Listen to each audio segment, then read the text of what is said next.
Hi there, welcome along to another video for you to row along to. Today is going to be the PDP training plan week 1 session 3. And now this one is actually really important. It doesn't look like it when you look at what the session actually is, but this is very, very important. It's 2 20-minute intervals with 2 minutes rest in between at 18 strokes a minute, and the pace is going to be around about 2k plus 20, 22. It's definitely on the slow end of things, okay? I'll explain more why we're doing it that way as we get through the row. We've got 40 minutes total rowing, so I can explain to you, but trust me, this is one you want to hold the pace at, keep it slow. But let's crack off into a 4-minute warm-up first, okay? Now, as always, let's set up our machine. Make sure your drag factor is set how you want it. Your monitor is at eye height, so you don't have to look up or down, and your straps either cover the bottom lace on your shoe, or if you row in socks or bare feet, they allow you to hinge forwards properly at the front. Oh, I should just do that as a recording and just package it each time. Anyway, so we're going to do a warm-up of 4 minutes at around about 18 strokes a minute. It's all about the 18s today. In 3, 2, 1, go. Now I say roundabout because it's only a warm-up, so what I want you to do is just row at a pace that you can gently ease yourself into. Okay? There's no real need to crack out a fast one in today's warm-up, especially as being the main session isn't a fast one. So we're going to get a good chance to just work on our stroke and recover today, as being session 2 is a toughie and session 4 is going to be a toughie.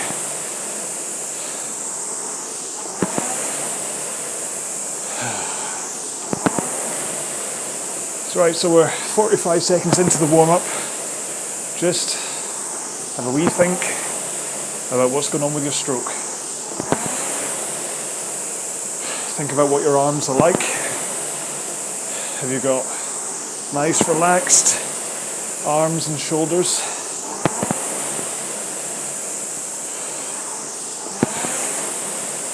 They're nice and straight as you approach the front, keeping your arms straight as you drive out of the catch.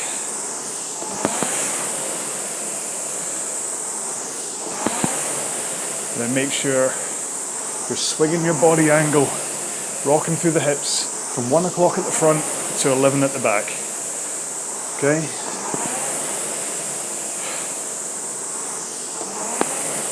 Just think about that for the time being. Straight arms and rocking through the hips.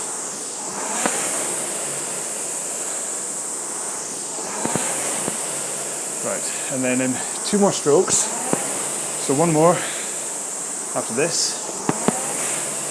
Take one of your feet out the foot stretcher, and then just continue to row with just 1 leg in. Make sure and drive from the leg that you got in. This gives you good chance for compression at the front.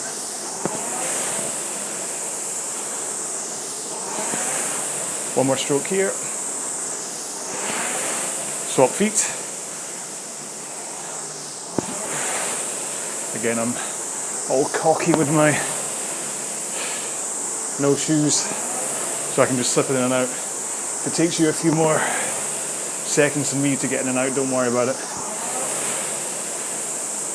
Especially today where you don't really need to be overly warm for the warm-up, because the session is a lot lighter.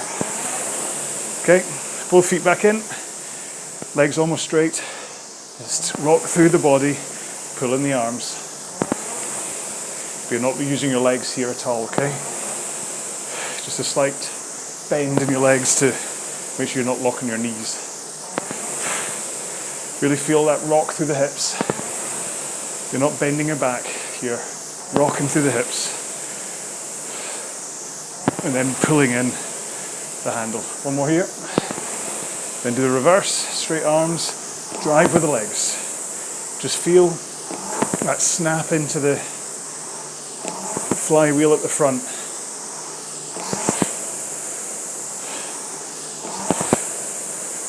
You should really feel picking up that flywheel. That's where you accelerate and generate all your power. There's that connection at the front. And we're done.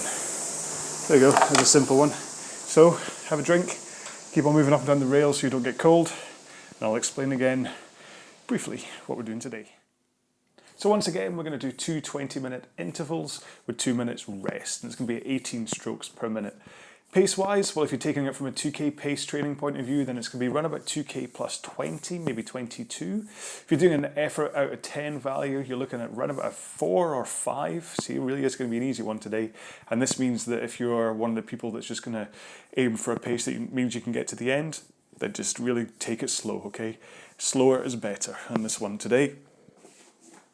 So, no point in hanging around, we might as well just kick into it, and I'll explain more while we're through the row. So 18 strokes a minute, pick what your pace is supposed to be, in 3, 2, 1, go. So, it is going to feel nice and light today, okay?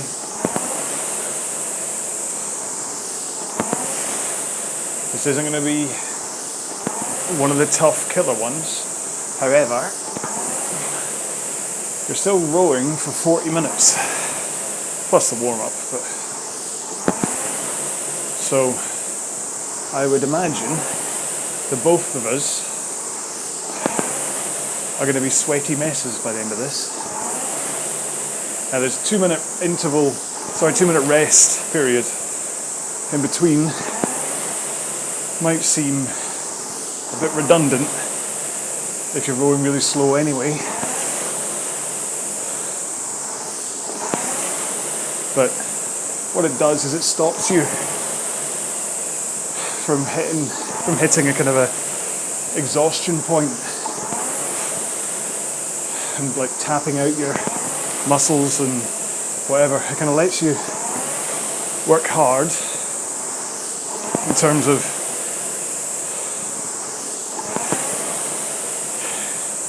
kind of the longevity of working, I guess, but you're not working hard as far as your muscles are concerned, because you're kind of 2K plus 20, 22.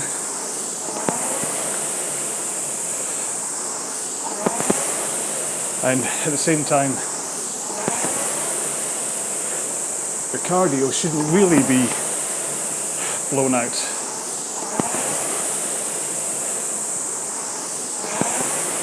You should just be breathing a little bit heavier. Should certainly be hot and sweaty by the end of it. Anyway, I'm going over stuff I've already said. But yeah, so this is setting you up for session 4, which is a fast top end one. Okay, so we've had a bottom tier for session 1. Session 2 was mid tier and was hard work. This is another bottom tier, and then session 4 is top tier. So I want you to make sure that you've got a good strong energy system ready for session 4. You don't want to tap yourself out today and not be able to perform for session 4. Okay?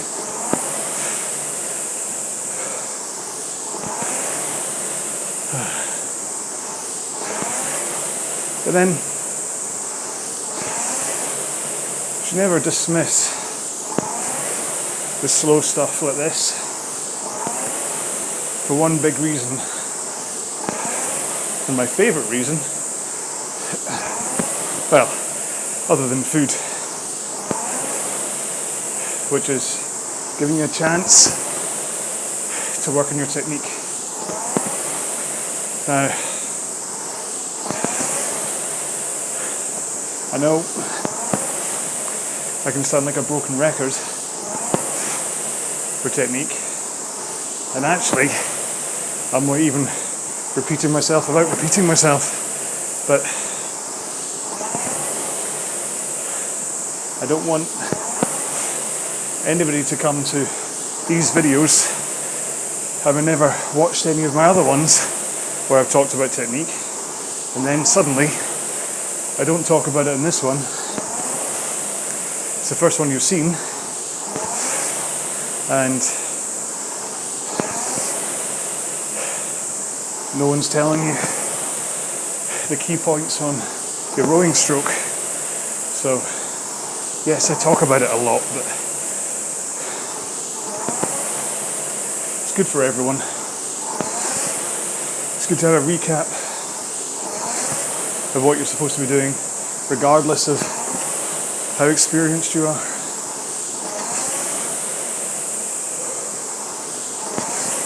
So I'll get into technique in today's row 2 in just a sec,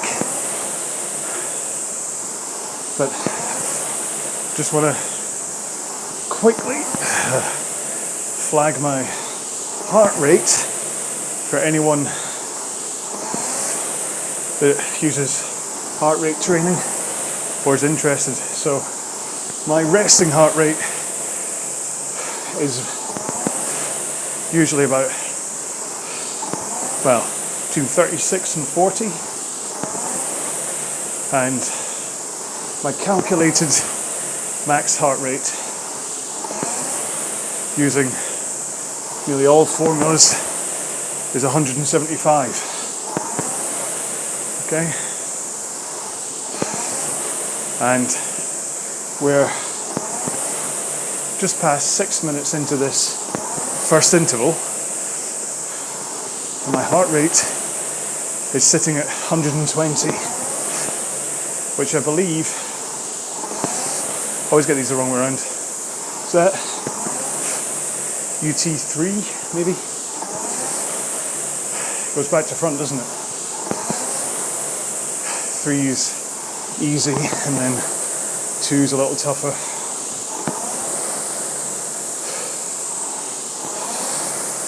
And then 1 is tougher still, funnily enough.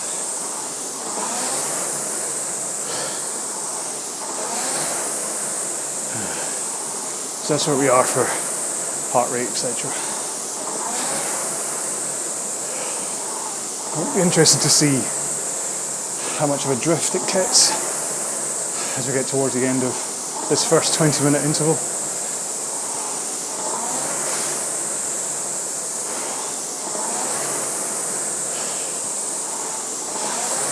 So how are you doing?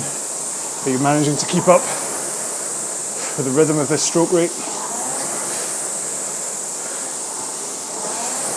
It's an awkward one. It's basically 1 stroke every 3 1/3 seconds.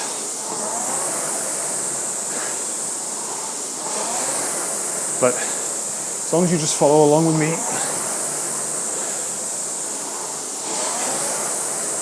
you'll be at the right tempo.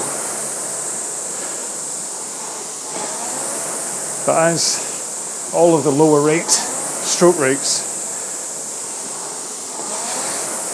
this is still about putting in a good solid drive out with your legs, and then using the majority of the time of your stroke for recovery.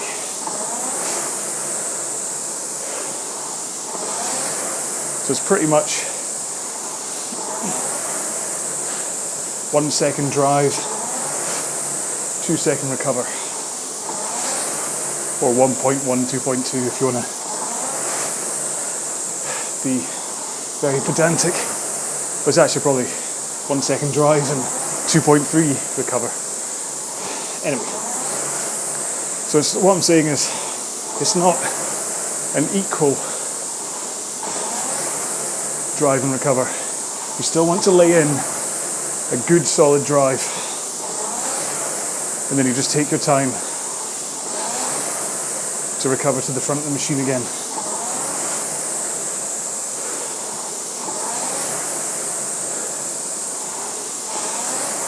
Which basically means that 2/3 of the time in this session, you're not rowing.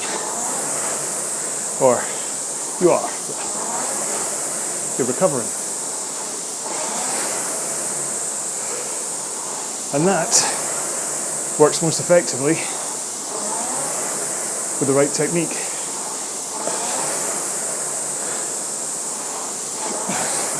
And so if you want to utilize the best part of your recovery as recovery, what you don't want to be doing is using muscles that you don't need to use. So that includes pulling yourself forward by yanking against the foot straps at the end of the drive. So when you get to the end here, you want to make sure your feet are relaxed and not pulling against the foot strap. Because what that does is activates your quads as you brace against it to then pull yourself up the rail. You don't need to do that. It means you're using your muscles in a way that really doesn't help you. So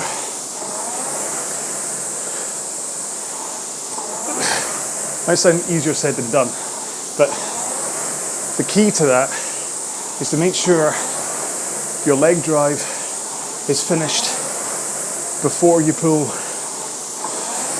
the handle into your body. So it's very, with me, it's, well, at this rate, it's hopefully quite easy to see that I drive legs, arms. So when I say legs, arms, that's when my leg drive is finished. Legs, arms. So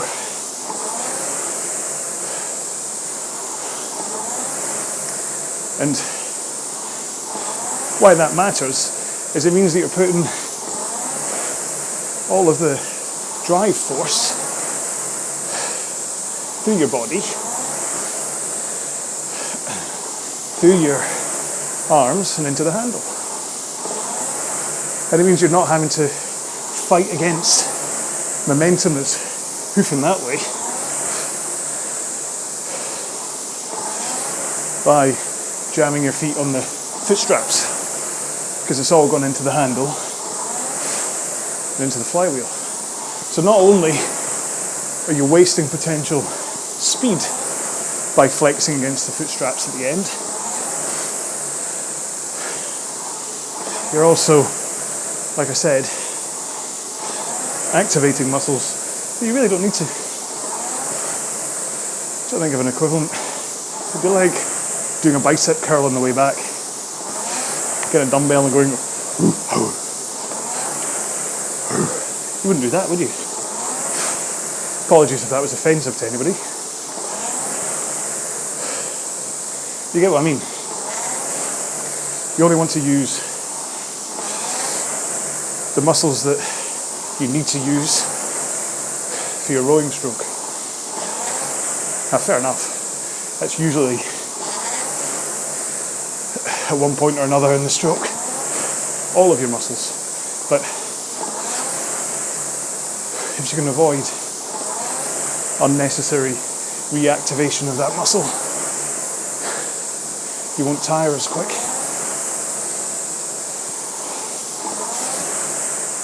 So that's part of it.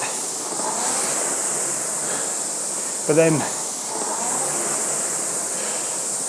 your body angle also has to be in the right position to get you back up the rail if you're not using your feet to pull yourself up.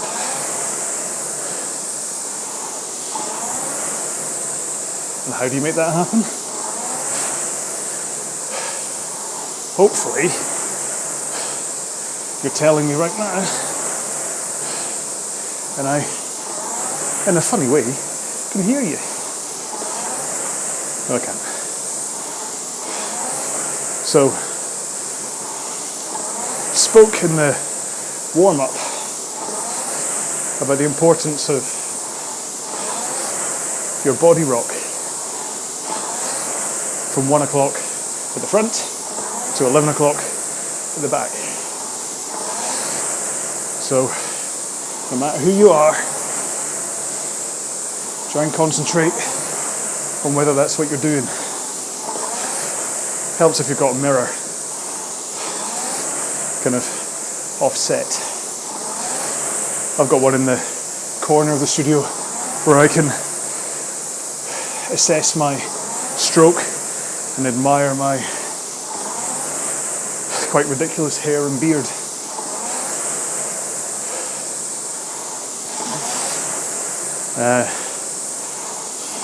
But you can also just concentrate on your body position, mostly by thinking about your forward lean and maintaining it as long as possible. Your body pretty much always wants to end up leaning back on the rowing stroke, but trying to maintain that forward lean as long as possible, that's the real trick, because that's how the power gets through your body and into the flywheel efficiently. So, right, so hopefully you'll have assessed and maybe tweaked what's going on with your body rock. And like I say, it's through the hips, you're not slumping your back. You want to rock and embrace your core at the back end as you pull the handle in.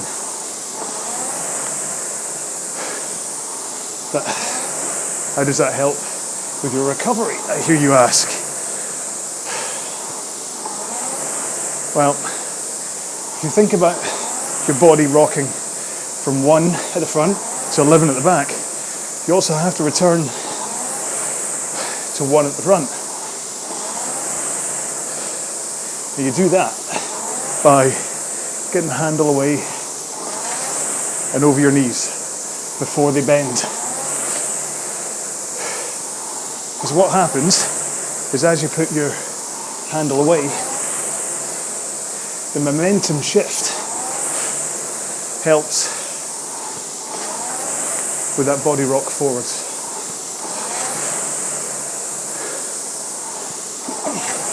So you initiate the body rock with the handle, your momentum's now shifted that way, and then as you bend your knees, you effortlessly slide forwards. So you really shouldn't feel as though your return takes any effort at all. The key is really getting this handle away over your knees with straight arms. And the good thing, this goes back to the low rates we're rowing at today, is you can really concentrate on handle away, body rock, handle away, body rock. Got all the time in the world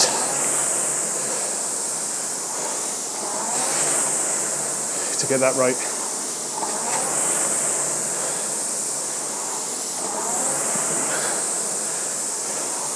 And then what it means is with your straight arms and your body already rocked into the 1 o'clock position, you don't have to do anything else. with your arms or your body. You just have to drive out of the catch and do it all over again.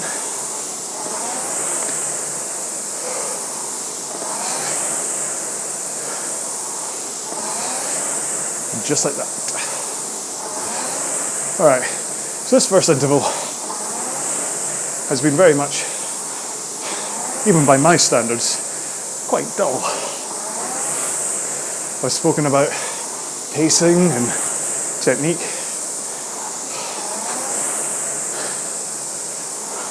I'm not going to make any promises that the next interval will be any more exciting, but we'll need to still touch on just remembering technique points, but we'll talk about other stuff. Okay, one more stroke here. There you go. So my heart rate stopped. Not stopped, but as that interval stopped, it was only 127 beats per minute. Which, I should really do the maths before. Next time, do the maths before you get on the machine. Percentage-wise, I mean that's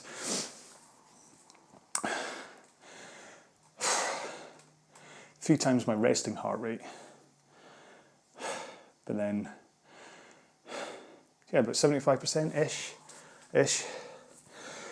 If my maximum's 175, then 127 is going to be like 70 to 75, which is probably actually still quite high for what this session is supposed to be, if you're a heart rate training purist, but I'm not. I'm just along for the ride. Anyway, so 20 minutes, I mean, it just, this is really just a functional foundation, bottom tier, just to get you moving. And plus, there's a good chance that you've never rode 40 minutes in one session before, so this little 2-minute rest in between is quite helpful. The 20 minutes, chance for a quick drink, excuse me.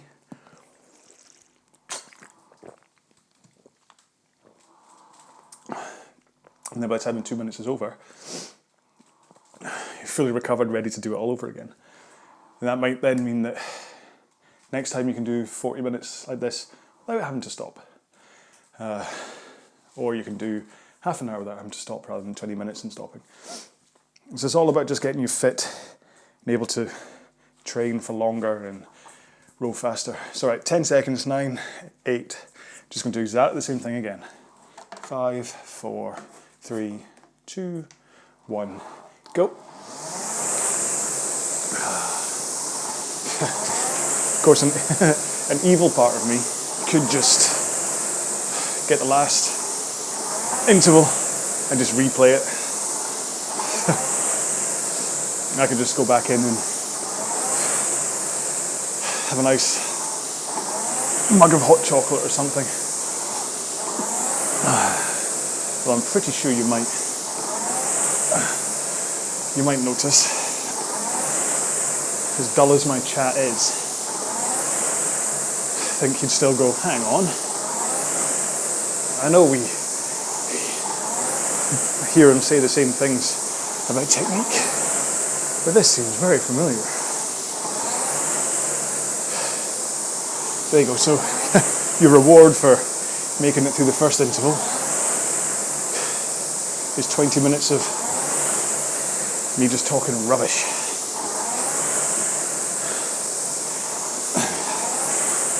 But before I talk rubbish, just make sure, and as you drift away from my dulcet tones, just concentrate every few strokes on your technique. Hands away over your knees and the body rock. Okay? You can throw in all the other cues like straight, relaxed arms as you drive, not bending too early. You can think about making sure your shins are vertical at the front. Again, helping coil you up like a spring from the right position. to drive through your stroke.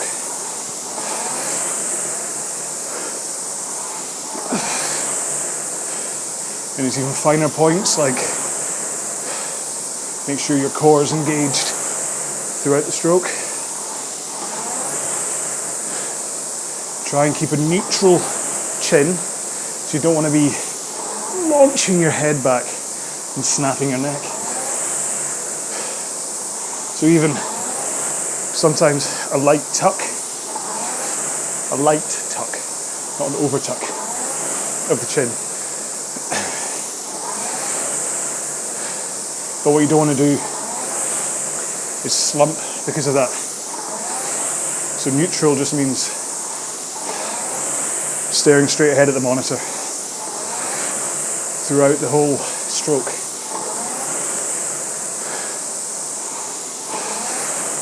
I sometimes find it's easier to just look at the number 2 on the monitor if you've got concept 2. This is the right height. I find just zoning out by looking at the little 2 and the R sign. That kind of keeps my head and my back at the right angle, or the right kind of straightness. No, wait. What word am I thinking of? Oh, it's completely gone. It's not vertical. It's not angle I'm looking for. I don't want to say erect. Ah well, whatever. You get what I mean. Posture. Powerful posture.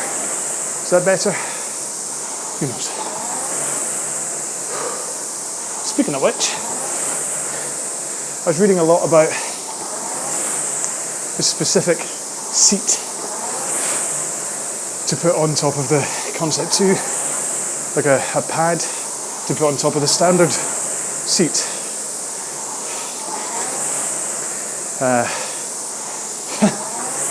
The name of which has completely escaped me. Citrix? Okay. I'll post it in the comments.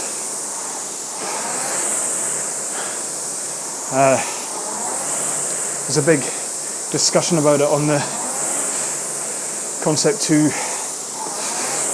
indoor rowing hub on Facebook, where somebody asked about its effectiveness, and then suddenly everybody, well not everybody, but loads of people have started piling in to say how effective it is, and not just from a numb bum point of view, because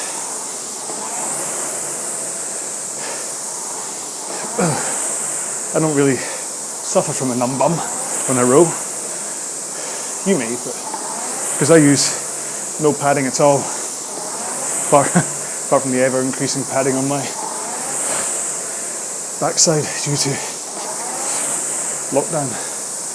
But anyway, it was more about how good it was at improving your posture, which I know I have a problem with. So, anyway, just a long-winded way of saying there is a seat topper out there which people say can give you a much better experience as far as your any butt sensation is concerned, but also power and posture. I may try one, but last I saw they were like £110. So I'll wait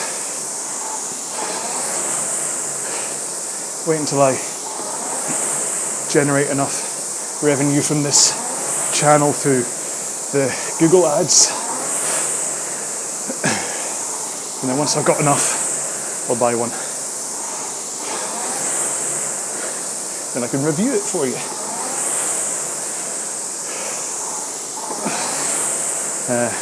Which reminds me, not that I want to self-publicise too much, but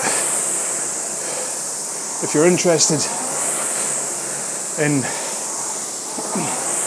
kind of basic information about indoor rowing, including what apps are out there to help, mostly the Concept 2 rowing machine, then do check out the other website I run, indoorrowinginfo.com. Again, I'll put it in the notes. Where I've got a page with about 30 different apps that you can use. Some of them are just diary enhancers. Some of them are games.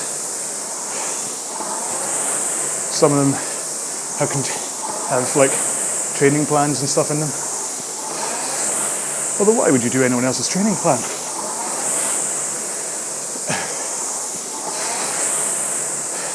I've teamed up with the guys at ErgZone. It's an Android and iOS app. And they are looking into how they can host these videos, but the video also controls your PM monitor if you have a Concept 2. And that could be good.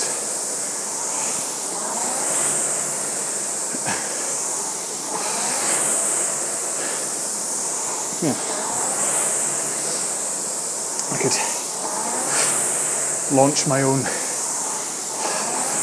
merchandise, which no one would buy.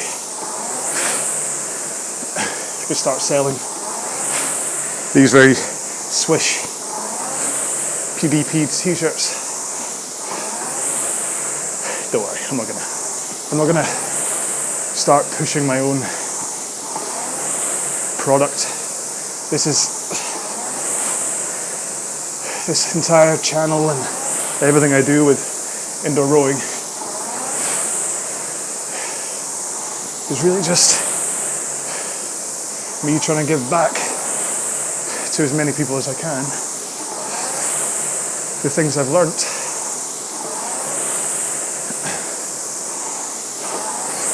The way I figure it, I know stuff. I can share that stuff. I can help people like you pass the time of day on a rowing machine. I can help those of you who are looking for a training plan, etc. And all just with what goes on in my wee brain and just my knowledge as a video editor and making websites over the years, so why not help? Everything I've ever done to any kind of okay-ish level, I've strived to be able to teach people.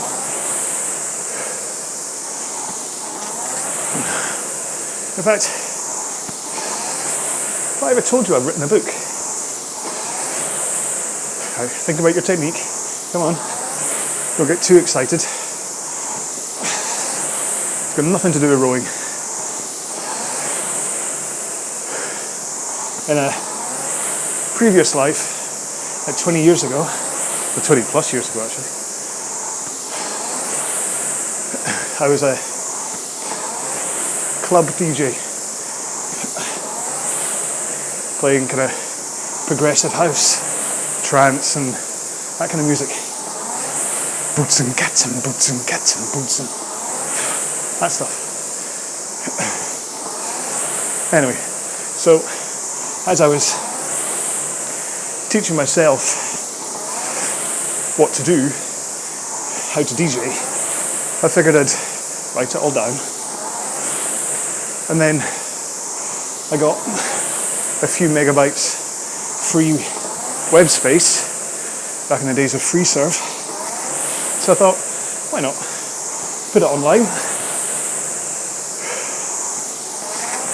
And eventually, loads of people start coming to my wee website to learn how to DJ.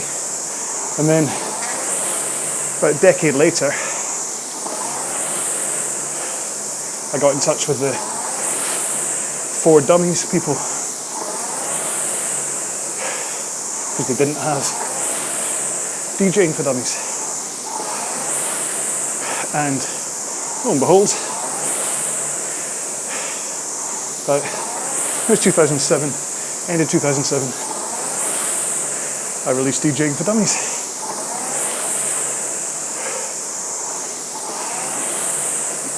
And again, it was just, I'd learned how to do something. I figured I knew a way that I'd be able to teach people. It worked from an internet point of view, so there's no reason it wasn't going to work as a book. And it's now on its 3rd edition. I figure, how long has it been out for? 13 years. Maybe 100,000 copies, I don't know, which I think sales figures every year. Anyway, not bad, eh?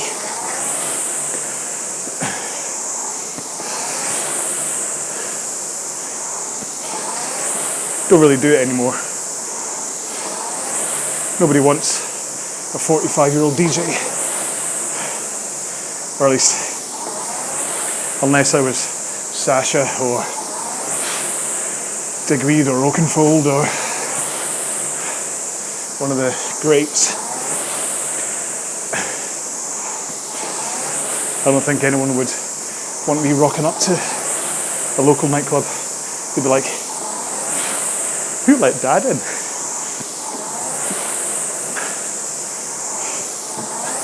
This is why often the links that I'll post to like SoundCloud mixes and things, they'll be like Sasha or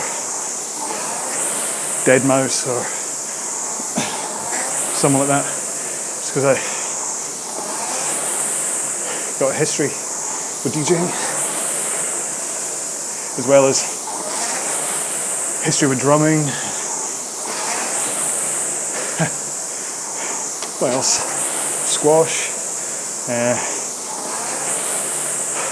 poker for a while.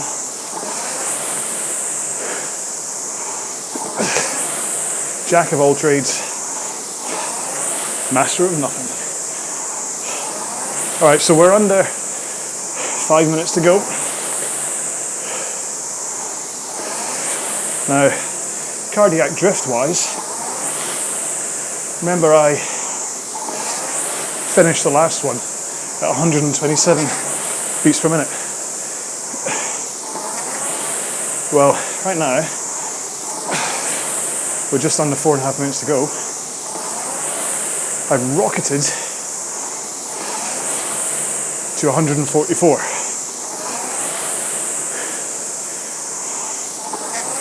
Now, that could be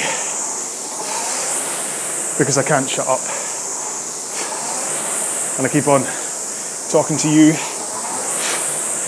when I should be focusing on my rowing, but I was pretty much talking the same amount in the first interval.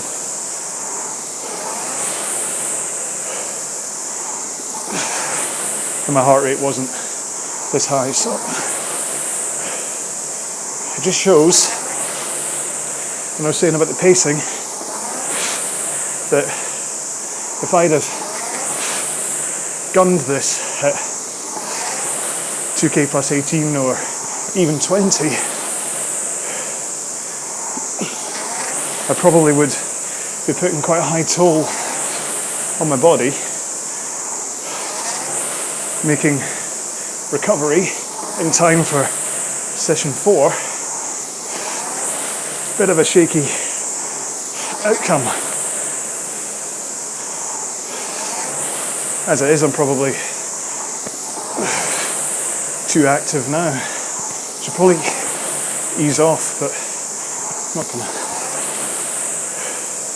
because I have to take a rest day tomorrow, so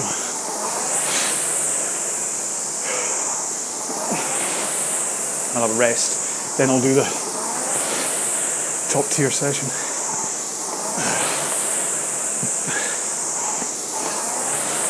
Oh.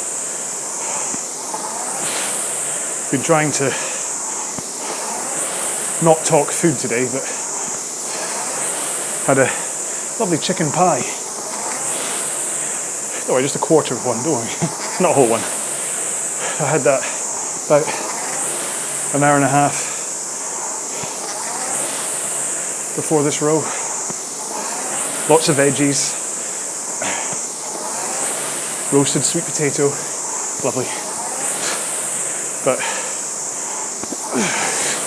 I made that tragic mistake of eating too soon to rowing. Anyway, right, so coming up for a minute and a half left. Just spend this last minute and a half just being sure your technique's okay, because this is the point where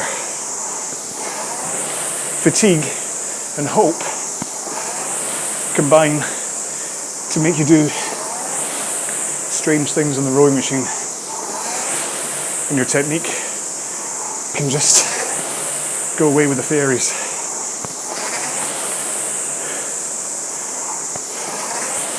So make sure, drive with the legs, think about pushing the machine away with your legs, with straight arms,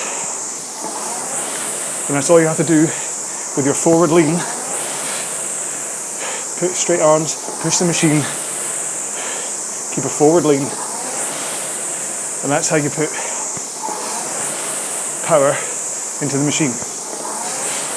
And then you finish by swinging your back to 11 and with a good strong finish of the handle, pulling it into your chest at around about sternum height. There you go. Hopefully that was the cues you needed to finish this row properly instead of flailing around out of fatigue. 142 my heart rate. There we go. That was our last stroke. Well done. I'm going to go into a 2-minute cool down, regardless of how fatigued you feel right now. Do jump into a cool down.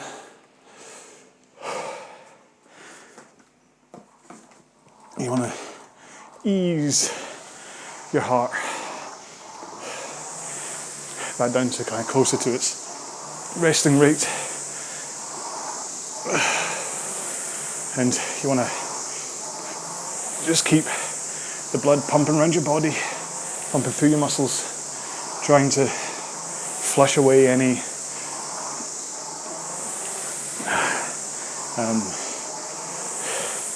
acid. Is that still right?